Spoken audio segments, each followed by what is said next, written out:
Have you ever wondered how the assassination of one man could shake the foundation of an entire region? What really happened on that fateful day in Beirut, and who was behind the mysterious killing of Rafic Hariri?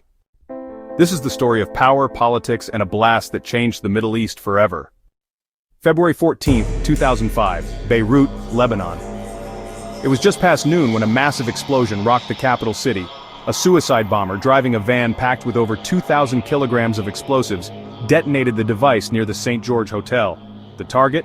Rafic Hariri, Lebanon's former prime minister, a billionaire businessman and political figurehead with both powerful allies and dangerous enemies. The explosion was devastating. Hariri's motorcade was obliterated. 21 people died that day, and over 200 were injured. But the biggest casualty was not just a man, it was Lebanon's fragile political stability. Rafic Hariri wasn't just a politician. He was a symbol of post-Civil War reconstruction, a man who envisioned a modern, independent Lebanon. He invested billions in rebuilding the war-torn nation. But not everyone supported his vision, especially Syria. At the time, Syrian forces had been in Lebanon for nearly 30 years ever since the Lebanese Civil War. Hariri had grown increasingly critical of Syrian influence in Lebanese politics. He wanted an independent Lebanon, free from foreign control, and that, many believed, made him a marked man. The investigation into Hariri's death was chaotic, international, and unprecedented.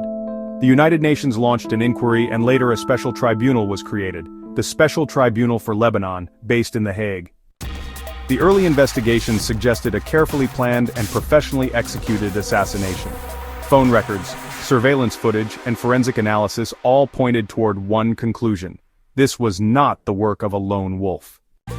In 2011, the tribunal issued indictments against 4 members of Hezbollah, the powerful Shiite militant group and political party based in Lebanon. Hezbollah, closely allied with Syria and Iran, denied any involvement. None of the accused were handed over. In fact, most of them vanished. Years passed. Trials were held in absentia.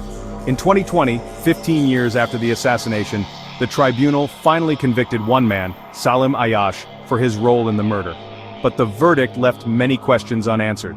No direct link to Hezbollah leadership or the Syrian regime was ever proven. Why was Hariri killed? Was it simply because he defied Syrian control, or was his growing influence a threat to a wider regional balance? Many believe the truth lies in a complex web of geopolitics. Hariri was close to Saudi Arabia. His death weakened Sunni influence in Lebanon and strengthened pro-Syrian and Iranian forces. In the years after his assassination, Hezbollah's power grew. Syria's grip temporarily weakened, only to later intensify during the chaos of the Syrian civil war. Meanwhile, Lebanon's hope for independence and reform faded into crisis after crisis. And the people who ordered Rafic Hariri's death? They remain hidden in the shadows, unpunished and unknown. Rafic Hariri's assassination wasn't just a political murder. It was a message, a shift, a turning point. One explosion, one death, and a mystery that still haunts Lebanon to this day. What secrets are still buried beneath the rubble of that February afternoon? And will the full truth ever come to light? This was Epic Time Journeys.